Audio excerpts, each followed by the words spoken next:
이 복음의 능력을 누리기 위해서 오늘은 이 자기 부인의 삶, 이것이 얼마나 중요한지 말씀을 통해 찾아보도록 하겠습니다. 첫 번째, 왜 우리는 자기 부인의 삶을 살아야 합니까? 자기 부인의 삶을 살지 않고는 아무도 하나님 나라에 들어갈 수가 없습니다. 이 말만 딱 들으면 목사님, 그러면 우리가 우리 행위로 구원받는 것입니까? 이렇게 질문하시지 않습니까? 제 얘기를 다 들어보십시오. 잘 들어보고 일단 성경 말씀을 따라가 보면 오직 믿음인데 이게 자기 부인의 삶과 어떻게 연결되는지 알 수가 있죠. 일단 우리는 내 경험이나 내 생각을 내려놓고 말씀을 따라가 보다 보면 길을 찾게 됩니다. 그런데 내가 이미 가지고 있는 생각들 있죠. 그런 걸 가지고 성경을 자꾸 보다 보면 분명한 주님의 말씀에도 불구하고 그걸 받지 못하고 내 생각, 내 경험을 따라가다 보니까 우리가 생명의 길을 찾을 수가 없어요. 자, 우리 주님께서 뭐라고 말씀하셨습니까? 우리 한번 누가복음 9장 23절을 가보겠습니다. 저는 자기 분의 삶을 살지 않고는 아무도 하나님 나라에 들어갈 수 없다고 이렇게 선언했는데 이것이 정말 복음인지 아닌지 한번 확인해 보겠습니다. 우리 주님께서 말씀하셨죠. 또 무리에게 이르시되 아무든지 나를 따라오려거든 자기를 부인하고 날마다 제 십자가를 지고 나를 쫓을 것이니라. 예수 믿는 사람들은 이제 세상을 쫓아가는 것을 멈추고 주님을 쫓아가는 자가 된 거죠. 세상을 쫓아가면 어떻게 됩니까? 세상이 멸망할 때 우리도 같이 망하는 거죠. 우리가 육신의 생각을 쫓아가면 어떻게 됩니까? 바울은 말했죠. 육신의 생각은 사망이다. 죽게 됩니다. 또 우리가 이 마귀를 쫓아가면 어떻게 되겠습니까? 예수를 믿지 않을 때 우리가 다 마귀를 쫓아갔는데 이 세상 신을 쫓아가다 보면 결국 마귀와 악한 영들을 위해 예비한 저 불못에 함께 떨어지게 된 거죠. 그런 면에서 우리가 하나님 나라에 들어가려면 반드시 주님의 말씀대로 자기를 부인하고 날마다 십자가를 지고 주님을 쫓아가야 합니다. 이거 어떻게 그렇게 사느냐? 이건 두 번째 문제죠. 그죠? 중요한 것은 말씀을 따라가는 거죠. 여기까지만 딱 들으면 사람들이 목사님, 구원은 오직 하나님을 믿는 믿음으로 받는 것인데 왜 목사님은 행위를 말씀하십니까? 근데 제가 제 말 한 거 아니죠. 그죠?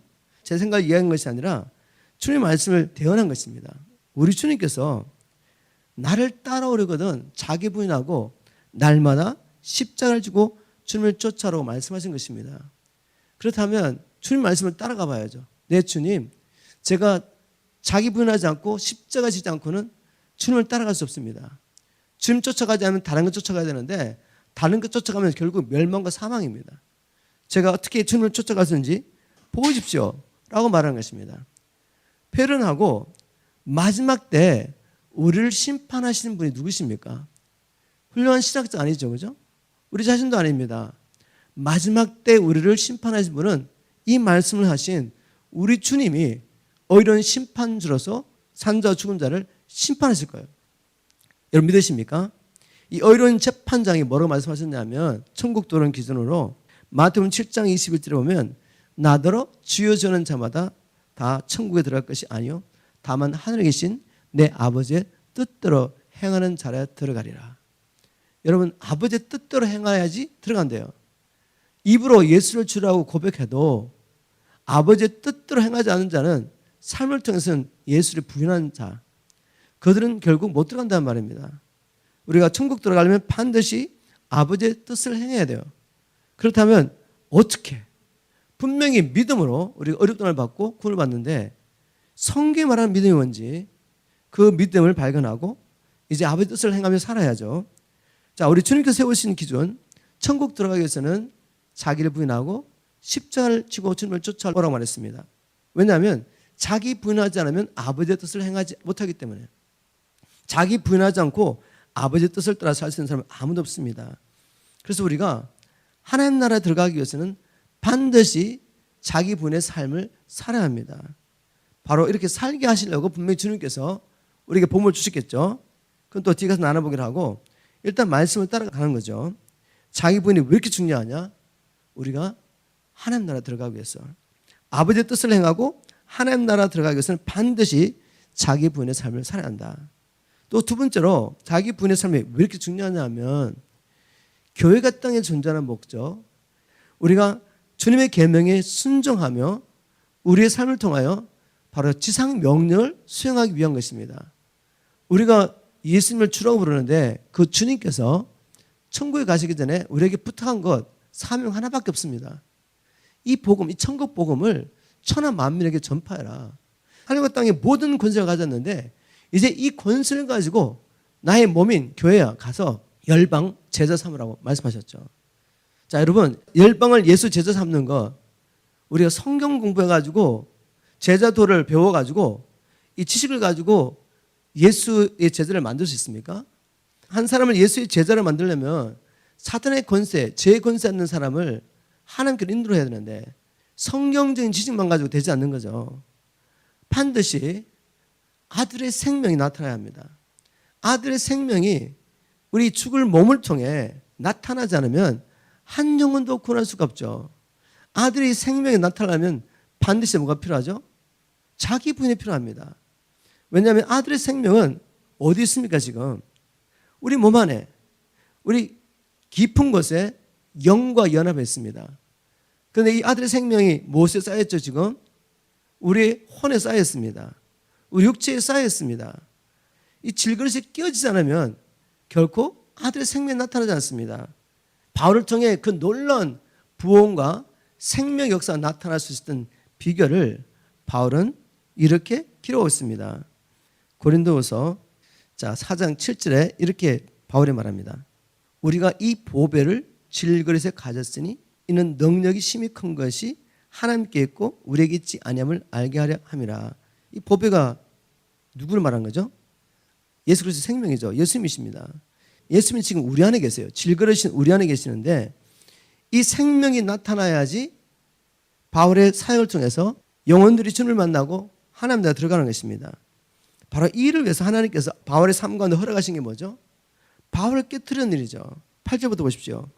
우리가 사방으로 우격삼을 당하여도 쌓이지 아니하며 답답한 일을 당하여도 낙심하지 아니하며 핍박을 받아도 버림받지 아니하며 거꾸로 뜨림을 당하여도 망하지 아니하고 우리가 항상 예수 죽인 것을 몸에 짊어지면 예수의 생명도 우리의 몸에 나타나게 하려 함이라. 자, 생명이 어디를 통해 나타나야 됩니까? 몸을 통해 나타나는 것입니다. 지금 제가 복음을 전하지 않습니까? 입술이 없으면, 입이 없으면 어떻게 복음 전하겠어요? 그죠? 제가 하나님의 말씀을 읽고 그 말씀을 성령께서 가르쳐 주신 대로 생각하고 어떻게 말씀을 나눌까 묵상하면서 주님 주신 말씀을 받습니다. 이 메시지가 내 안에서부터 나오는 거죠. 내 안에서부터. 내 안에 있는 기름 부으심, 그것을 우리가 성령님이라고 말하죠. 기름 부으심이 우리를 가르친다고 말할 때는 요한복음 14장 26절 말씀입니다. 성령이 오시면 그 성령님께서 우리에게 모든 것을 가르쳐 주시고 또 주님께서 우리에게 이미 가르쳐 준 것을 기억나게 하신다고 말씀하셨죠. 바로 성령님 오시면 하시는 일이 많이 있는데 그 중에 중요한 것 중에 하나가 바로 그 기름 부으심을 우리가 깨닫게 됩니다. 그럼 이게 나타나야 되잖아요. 뭘 통해 나타납니까? 입술 안 벌리면 어떻게 나타나겠어요? 몸을 통해 나타나는 거죠. 또 병든 자를 고칩니다. 우리가 손을 얹고 입술을 통해 믿음으로 선포하죠. 우리가 믿음으로 삽니다. 자기를 부인하고 살게 될 때 그 주님의 임재가 내 몸을 통해 그냥 나타나는 거죠. 이렇게. 그죠? 바로 이 몸을 통해 아들의 생명이 나타나야 되는데 그럼 반드시 우리 자아가 깨어져야 합니다. 우리 자아가 깨어져야 돼요. 그렇지 않으면 나타날 수가 없습니다. 그래서 주님께서 복음을 들고 빚진 자처럼 사는 이 바울을 통해 많은 영혼을 주님 앞으로 인도하는 일을 위해서 바울에게 자아가 깨어질 수밖에 없는 여러 가지 환경을 허락하신 거죠. 그래서 바울이 이렇게 말합니다. 11절도 보면 우리 산자가 항상 예수를 위하여 죽음에 넘겨오면 예수의 생명이 또한 우리 죽을 육체에 나타나게 하려 함이라. 이 죽을 육체를 통해 아들의 생명이 나타나기 위해서 바울은 정말 날마다 죽었습니다. 날마다 자기를 부인하는 삶을 산 거죠. 그래서 결론적으로 12절에 그런즉 사망은 우리 안에서 역사하고 생명은 너희 안에서 하느니라. 이 말씀 먼저 아시겠죠? 고린도 교회 성도들아, 너희들 안에 생명 역사가 있게 하기 위해서 사망이 우리 안에서 역사했다는 거죠. 내 자아가 죽는 이런 일이 자기 부인의 삶이 있었던 것입니다. 우리를 통해 주님께서는 지금도 아들의 생명이 흘러가서 나타나서 많은 영혼을 살리기 원합니다. 우리 그렇게 살기를 원합니다. 하나님께서 함께 하시며 마지막 추수하기를 원합니다. 이게 우리에게 주신 사명인데 이 일을 원하면서도 자기 부인은 원치 않는다면 여러분 지금 속고 계신 것입니다. 나를 통해 다른 영혼이 살려면 어떤 형태로든지 자기 부인의 삶이 필요합니다. 왜냐하면 내가 죽지 않으면 아무도 살 수 없기 때문에. 자, 그래서 자기 부인이 얼마나 중요합니까? 자기 부인 없이는 하나님의 뜻을 행할 수가 없고 하나님의 뜻을 행하지 않는 자는 아무도 하나님 나라에 들어갈 수도 없고 또 자기 부인을 하지 않으면 내가 끼어지지 않으면 아들의 생명이 나타나지 않기 때문에 누가 살아나겠습니까? 혹 우리의 삶 가운데 표적과 기적이 나타날 수 있습니다. 그 가운데 아들의 생명이 나타나지 않는다면 많은 사람들이 그 기적을 행하는 사람을 쫓아가겠죠. 그리고 막 역사가 일어나지만 그걸 따라가는 사람도 기적과 표적을 행하는 사람도 자기 부인을 하잖아요. 하나님께 순종하지 않습니다. 그 가운데 무슨 구원이 있겠습니까? 우리에게 가장 중요한 것은 영혼의 구원을 받는 것입니다. 자, 그래서 자기 부인 얻기에 중요한데 그럼 문제는 어떻게 우리가 자신을 부인할 수 있습니까? 굉장히 중요한 메시지인데 잘 들어보세요. 자기 부인은 내가 부인해야지 이렇게 된 게 아닙니다. 자기의 부인의 길 첫 번째 가장 중요한 거죠. 가장 기본이 된 것입니다. 자기 부인은 오직 믿음에 근거한 것입니다. 믿음으로만 자기 부인할 수 있어요. 그게 무슨 말이냐? 예수 그리스도를 믿는 믿음으로만 진정한 자기 부인이 가능합니다. 주님을 믿는 믿음이 없이 내가 스스로 부인한다는 것이 결국은 또 자기 의가 되고 자기 부인 아니에요, 이게. 그죠? 자, 자기 부인은 오직 믿음으로 가능하다. 이 말이 뭐냐? 뭘 믿어야 됩니까? 자기 부인하려면 나를 살리기 위해서 우리 주님께서 먼저 자신을 부인하셨다는 것입니다. 하나님이신 분이 하나님됨을 내려놓고 우리와 같은 몸을 가지고 이 땅에 오셔서 아버지께 순종하실 때 십자가에 죽기까지 순종하며 자기 부인의 삶을 사신 것이죠. 십자가를 통해 나타난 그리스도의 사랑, 이 복음을 믿는 자만이 자기 부인할 수 있습니다.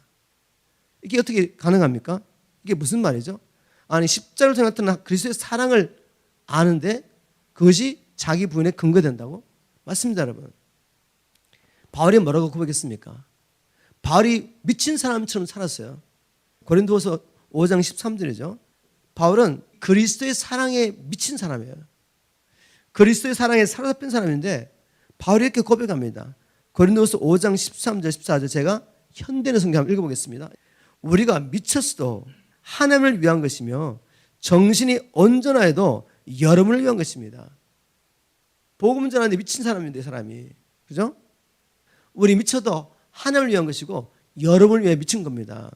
그러면서 5장 14절에 이렇게 말합니다. 그것은 그리스도의 사랑이 우리를 지배하고 있기 때문입니다. 복음을 통해 나타나는 그리스도의 사랑을 깨닫고 난 다음에 이 사람은 남들이 보면 미친 사람처럼 산 거죠. 왜?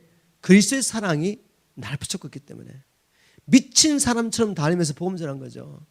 어떠한 핍박과 환난이 와도 어떠한 모욕을 당하고 중상모를 당하고 감옥에 들어가고 별일이 다 했지만 미친 사람처럼 복음만 전하면 사는 거죠.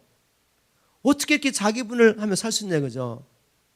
복음을 통해 십자가를 통해 나타나는 그리스도의 사랑을 깨달은 사람입니다. 물론 우리도 십자가의 사랑을 깨달았죠. 그런데 그 사랑을 아는 정도가 다른 거예요, 사람하고 우리하고는. 그죠? 그래서 바울이 에베소 교회 성도로서 기도할 때 하나님의 사랑의 높이와 깊이와 길이와 넓이를 너희가 알기를 원한다고 기도하잖아요. 이 사랑이 우리 안에 계시다면 하나님의 모든 충만하심이 우리 안에 충만해지며 우리도 바울처럼 살 수가 있는 것입니다. 이 사랑의 크기만큼 우리는 자기를 부인할 수 있습니다. 그래서 요한일서도 보면 요한일서의 사도 요한이 우리가 하나님을 사랑한 것이 아니라 하나님 우리를 먼저 사랑하셔서 우리 죄를 위하여 자기 아들을 화목제물로 주셨다. 이게 사랑이다. 이 사랑 깨달았냐? 그렇다면 하나님이 이처럼 우리를 사랑하셨다면 우리도 마땅히 형제를 사랑하신 마땅하다. 자기를 부인하고 형제를 사랑한 이 사랑이 어떻게 실천될 수 있다고요? 아들의 사랑이 계시되지 않으면 불가능합니다. 그래서 자기 부인은 어디서 시작되느냐? 복음을 믿는 믿음에서 시작되는 것이죠. 내 안에서 시작되는 게 아니에요. 내가 부인해야지. 극기로 되는 게 아니란 말이죠. 그렇게 된다고 생각하면 착각하는 것입니다. 그리고 자기 의에 빠지게 돼요. 진정한 자기 부인은 십자가를 통해 나타난 그리스도의 사랑으로 가능한 것입니다. 또 같은 맥락이지만 또 다른 퍼스펙티브에서 보면 우리가 어떻게 자기 부인이 가능하냐면 이미 내가 예수를 믿을 때 예수와 함께 십자가에 못 박혀 죽었다는 것을 믿는 것입니다. 내가 죽으려고 발버둥 치는 게 아니라 이미 죽은 거예요. 그걸 믿음으로 받아들이는 거죠. 진정한 죽음, 자기에 대한 죽음은 발버둥 침으로 일어나는 게 아니라 이미 예수를 믿는 그 순간에 내가 주와 함께 십자가에 못 박혀 죽었다는 것을 여기는 것이 믿는 것입니다. 그리고 지금 내가 살아있는 것은 내가 사는 것이 아니라 내 안에 그리스도가 나를 통해 사신다는 걸 믿는 것입니다. 예수님과 함께 내가 못 박힌 것을 내가 봤습니까? 못 봤잖아요. 근데 우리는 믿습니다. 믿었더니 복음의 능력이 나타나지 않습니까? 저는 아무리 봐도 제가 종교를 살 때 하고 정말 주님을 만나서 성령이 내 안에 들어오시고 성령의 충만을 경험하고 난 다음에 삶을 완전히 바뀌었습니다. 교회는 다녔지만 끊으려고 끊지 못했던 그 죄가 성령님이 들어오시니까 끊어지게 됩니다. 이거는 성령님 하시는 거죠, 그죠? 복음의 능력이 나타났습니다. 내가 예수와 함께 죽은 것을 내가 보지 못했는데 말씀을 믿어 들었더니 성령님이 오시고 성령님이 내가 할 수 없는 걸 하게 하더란 말이죠. 자기 부인이 되는 것입니다. 물론 우리의 삶의 모든 영역에서 매일 자기 부인이 된다면 우리는 예수 그리스도의 장사분량에 이룬 것입니다. 이미 끝난 것입니다. 그래서 정말 주님이 하셨던 그 모든 일을 우리가 하면서 살 수가 있어요. 그러나 지금 우리는 자기 부인을 날마다 연습하고 있습니다. 날마다 이걸 해야 되는 거죠.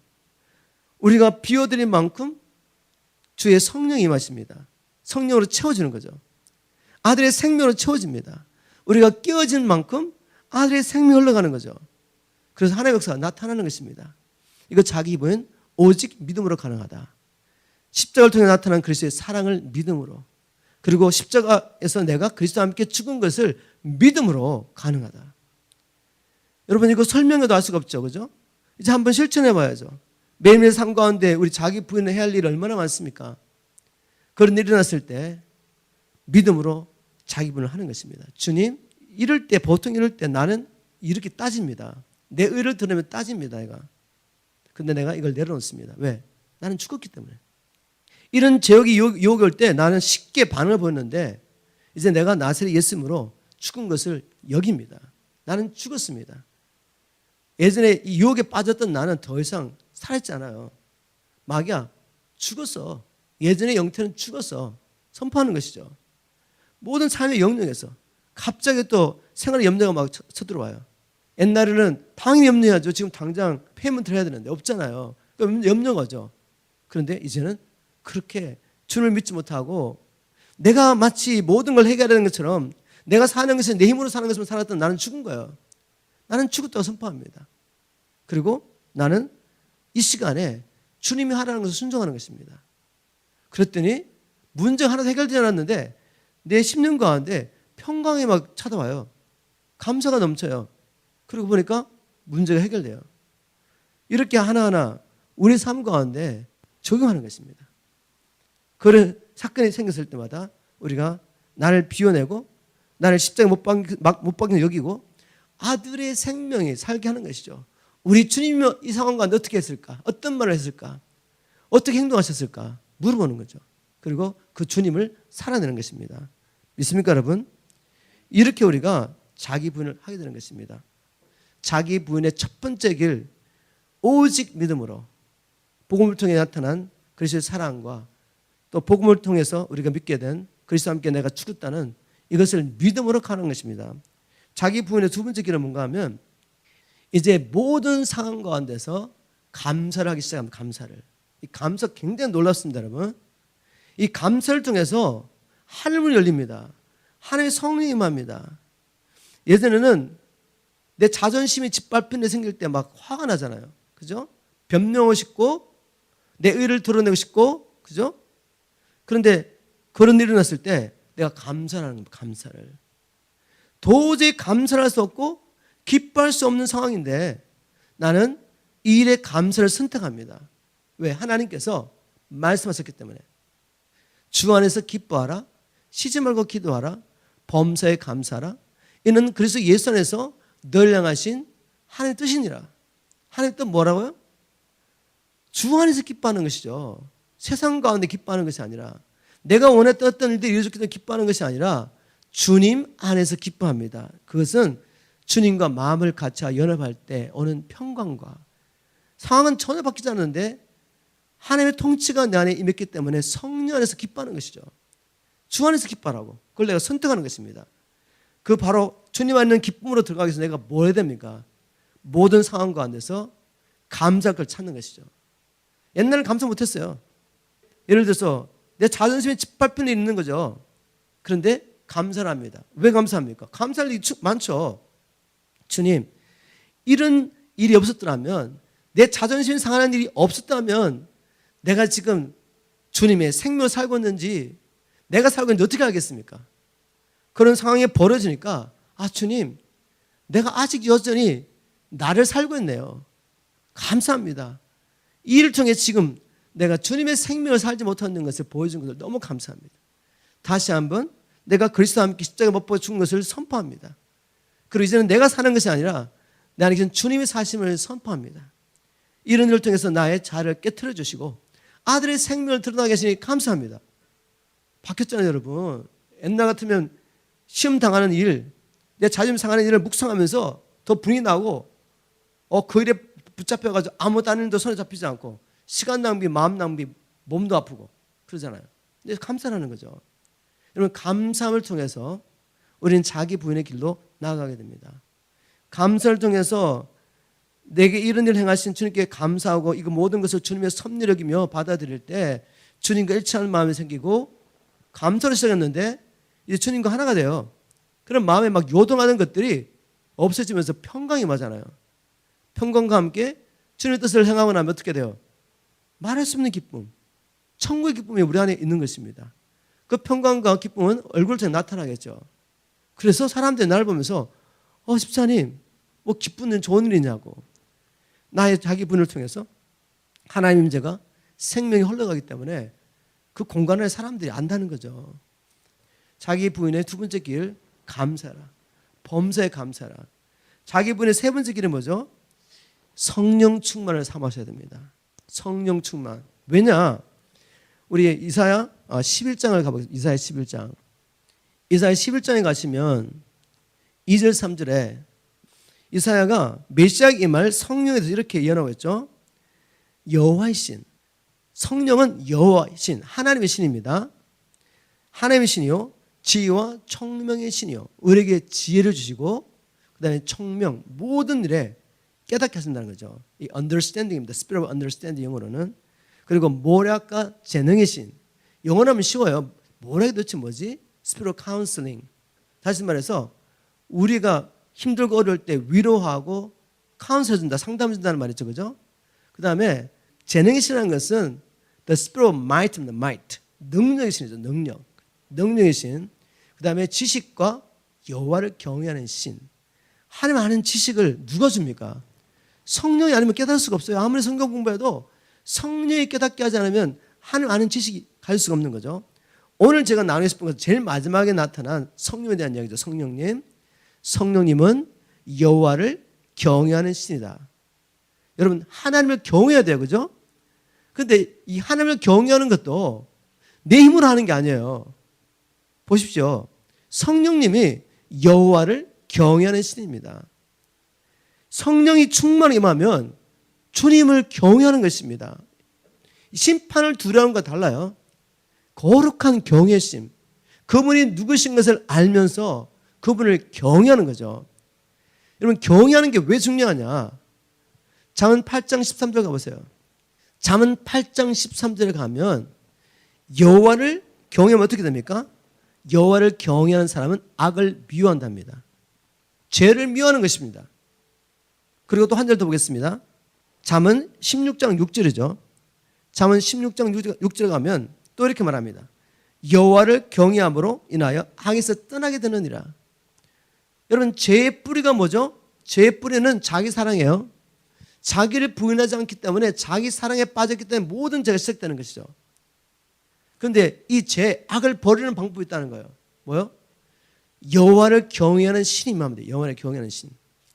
여호와를 경외하는 신이 임하면 여호와를 경외하게 되면 악을 미워하고 악을 떠나게 됩니다. 그런데 이 여호와의 신이 성령이 충만하게 임하지 않은 상태에서 내가 이 악을 떠나려고 그러고 죄를 버리려고 하면 얼마나 힘듭니까? 그래서 예수 믿는 게 너무 힘든 거죠. 성경의 원리를 따라가야 되는데 말씀을 읽어도 깨달음이 없으니까 자꾸만 자기 힘으로 죄를 떠나려고 하고 자기를 부인하려고 하니까 얼마나 힘이 듭니까? 성경엔 답이 있습니다. 우리 예수님도 성령에 충만하셔서 그래서 여호와를 경외하는 신이 임하니까 주님을 경외함으로 악을 당연히 미워하죠. 하나님의 영이 임한 만큼 악을 미워합니다. 하나님의 영이 충만한 만큼 악에서 떠날 수가 있는 것이죠. 그래서 자기 부인의 세 번째 길이 뭐라고요? 하나님을 경외하도록 하나님의 영으로 충만을 받아야 돼요. 아멘입니까? 하나님의 영이 임하면 우리가 지혜와 총명과 그리고 모략과 재능과 지식뿐만 아니라 여호와를 경외해야 된다는 말이죠. 믿습니까, 여러분? 자, 네 번째, 자기 부인의 길이 있습니다. 이것은 믿음의 공동체입니다. 믿음의 공동체 너무 중요해요. 우리 중에 완전한 자가 없어요. 실패하고 쓰러지고 넘어집니다. 힘들고 어려울 때 이걸 이제 공동체가 나누는 거죠. 나 지금 이 삶의 영역에서 자기 부인 안 된다. 뭐 죄를 짓는 거죠. 다른 말로 하면. 나누는 겁니다. 이렇게 나누다 보면 우리도 다 경험하는 이야기. 나도 경험할 수 있고 지금도. 그럼 그 이야기를 나누는 거죠. 함께 나누는 겁니다. 나누면서 나만 이렇게 스트럭하고 있는 게 아니네. 그런데 어떤 분은 이겼다고 말하는 거죠. 이렇게 이겼다고. 제가 예를 들어보겠습니다. 처음에 케어지 선교단체 시작할 때 우리 대학생들 5, 6명과 함께 1년에 꼭 한 번씩은 제가 수련을 가요. 수련을. 얘들만 데리고 멕시코에 아주 좋은 해변가에 별장을 빌려가지고 애들하고 같이 수련을 합니다. 수련하면서 뭘 했냐면 삶을 나눈 거죠. 많은 특히 남자애들은 엄난에 빠져 있어요. 그래서 제가 먼저 오픈하는 거죠. 제가 이 성령의 건너고 극복하기 전까지 얼마나 여기 빠져 있었는지 매일매일 여기 빠져 사는 거죠. 교회는 다니는데 성령을 받지 않았으니까 뭐 그렇게 살아도 되는 줄 알고. 그래서 제가 이걸 나눴습니다. 제가 이걸 나누니까 애들 하나하나 다 나오기 시작하는 거죠. 한 명도 빠짐없이 남자들 여기 다 걸렸어요. 그래서 제가 이야기했습니다. 내가 예수를 믿는다면서도 성령 받기 전에는 이거 불가능했다. 그런데 주님 만나고 난 다음에 어느 순간에 이게 사라졌다. 그런데 이게 결혼한다고 해결되지 않습니다, 여러분. 성령이 임하셔야 돼요, 성령이. 하나님의 영이 임하면 죄를 미워하기 때문에 하나님이 끊어주시는 거죠. 이것 말고 또 하나 더 있는데 저는 담배를 어렸을 때부터 피워가지고 아주 골치였습니다. 이거 끊으려고 얼마나 애를 쓰는지 몰라요. 그런데 어느 순간에 담배 연기를 맡을 수가 없어요. 사람이 저기 이제 담배를 피우고 지나오고 있으면 숨을 멈춰야 됩니다. 그 냄새가 너무 힘들어가지고. 자, 이게 누가 하시는 일이죠? 성령님이 하시는 일이에요. 이걸 제가 나누는 것입니다. 그랬던 애들도 다 나누는 거죠. 그러면서 우리가 자유합니다. 함께 나누면서 함께 기도하면서. 그렇다고 한순간에 다 이렇게 끝나겠습니까? 계속 싸우는 것인데 얘들 여기에 묶여 있으면 죄책감이 빠지는 동안에는 하나님을 섬길 수가 없어요. 여기서 풀려나야 돼. 근데 공동체 가운데서 함께 나누는 거죠. 아무도 정죄하지 않습니다. 왜? 우리 다 그런 죄 빠졌던 자고 빠질 수 있는 문제니까. 그러면서 함께 기도하는 거죠. 함께 기도하면 힘을 얻고 정죄에서 빠져나오고 다시 주님과 함께 동행할 수 있는 거죠. 이 공동체, 우리가 자기 분의 삶을 살기 위해서 함께 서로 죄를 고백하며 함께 기도하는 것 너무나도 중요합니다. 오늘 말씀 뵙겠습니다. 자기 분의 삶, 오늘 말씀을 들어보니까 선택의 여지가 없죠, 여러분. 자기 분의 삶에 실패하면 결국 하나님 나라 갈 수 없습니다. 왜? 하나님의 말씀에 순종할 수 없기 때문에. 복음은 우리에게 능력입니다. 복음을 믿으면 순종할 수가 있는 거죠. 그죠?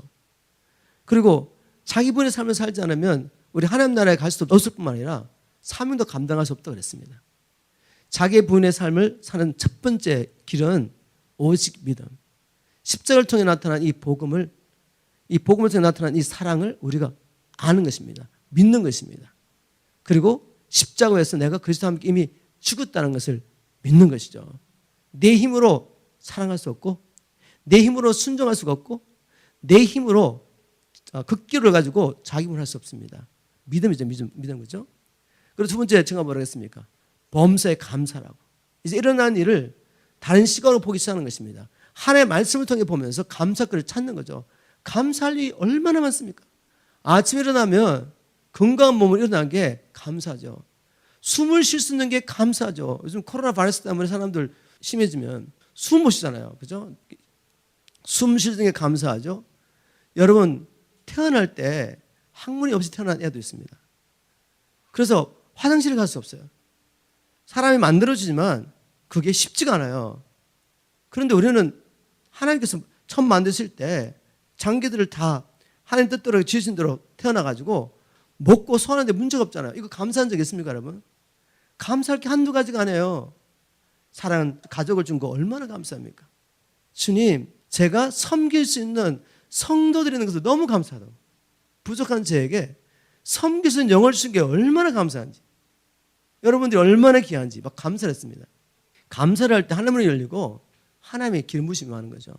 그래서 막 주의 뜻을 따라 살고 싶은 막 힘이 생깁니다.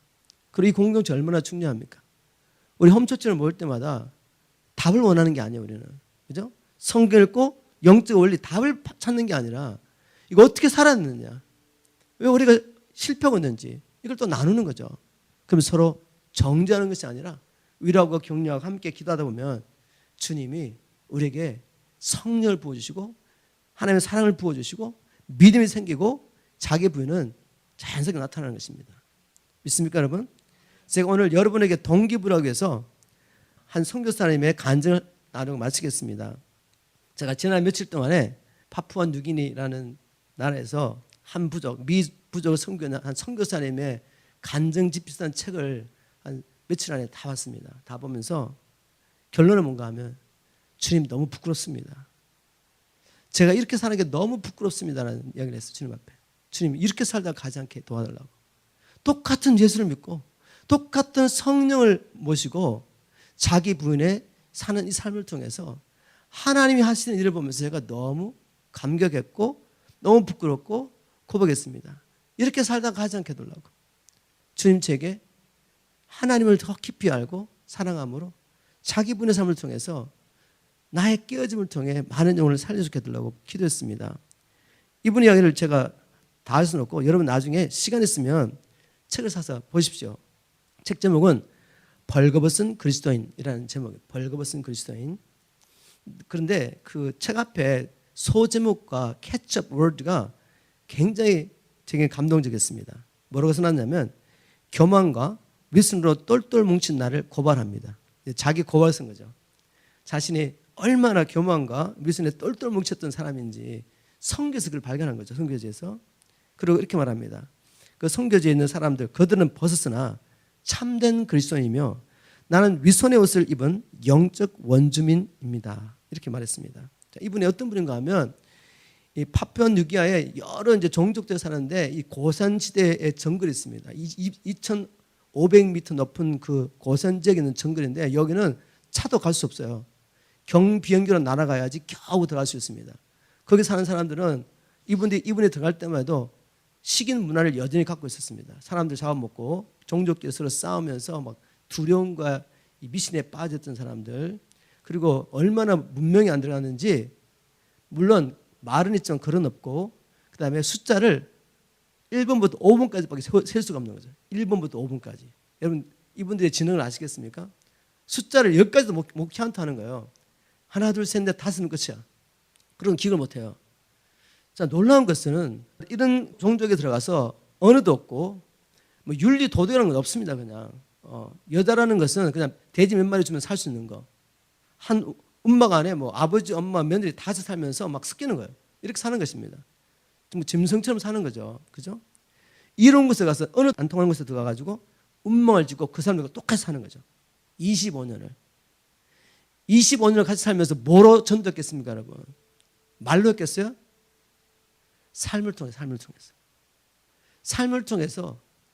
복음을 전하는 것입니다. 삶을 통해서 자기 분의 삶을 깨어지면서 그러면서 이제 결국 뭐가 생겼냐면 그 사람들과 함께 살면서 문화를 배우고 그 사람들의 은혜를 듣고 이분들이 그 나라 부족의 말로 글을 만들어냅니다. 글을 만들어서 창세기부터 번역하기 시작하는 거죠. 번역해가지고 아직은 정거는 다 번역 못했지만 중요한 성경들을 다 번역해서 창세기부터 차근차근 복음을 가르치잖아요. 창세기부터 차근차근 가르치는 거죠. 그래서 쭉쭉 가르치는데 예수님에 대한 얘기를 하면 이분들이 금방 아는 거죠. 아, 그 구약에서 나왔던 메시아가 바로 예수라고 자기들이 말해요. 그러면서 이 사람들이 한 남자가 돼지만 있으면 여자를 살 수 있으니까 5, 6명 데리고 살던 사람들이 회개하는 것입니다. 여자를 자기 집으로 내보내고 한 명과 살고, 그리고 윤리 도덕이 없던 사람들이 삶이 바뀌고, 그러면서 2019년 4월에 142명이 세례를 받고 그 가운데서 선교사가 생기고 이 선교사들을 도와가지고 성경을 같이 번역하는 제자들이 일어나고 얼마나 아름다운 논란인지 몰라요. 142명이 25년의 그 열매 끝에 마침내 침례를 받는 그 순간이 얼마나 감동적이었습니까? 하나님 그냥 함께 하시는 거예요. 함께. 그래서 참가했던 사람들이 하나의 임재를 보는 거죠. 제가 이걸 읽으면서 주님, 이게 바로 주님을 증거하는 방법인데 우리가 아무리 성경을 많이 배우고 뭐 공부를 해도 자기분이 실패해버리면 나도 죄를 이길 수가 없고 아무것도 생명을 전할 수 없습니다. 그러나 자기분의 삶을 주님이 가신 그 길을 우리가 따라간다면 우리가 그냥 그게 그 자리에 들어가면 들어가도 사람들은 하나님의 임재를 경험하는 겁니다. 여러분 믿으십니까? 우리 다 이렇게 살다가 주님께 갔으면 좋겠습니다. 우리가 선교지에 지금 미전도 지역에 가지 못한다 할지라도 우리 가정에서 성도들이 모인 가운데서 하나님께서 자기 부인의 길을 줄 때 시험 들지 말고 감사하는 것입니다. 그러면 점점점 나를 비워드릴 만큼 주님이 임하면 죄를 이길 뿐만 아니라 이제는 이 생명을 다른에게 전하면서 우리도 주님께서 그렇게 쓰기를 원하십니다. 나를 비운 만큼 주님 우리 쓰실 것입니다. 마지막 때 쓰임받는 저와 여러분 되기를 주님으로 축복합니다.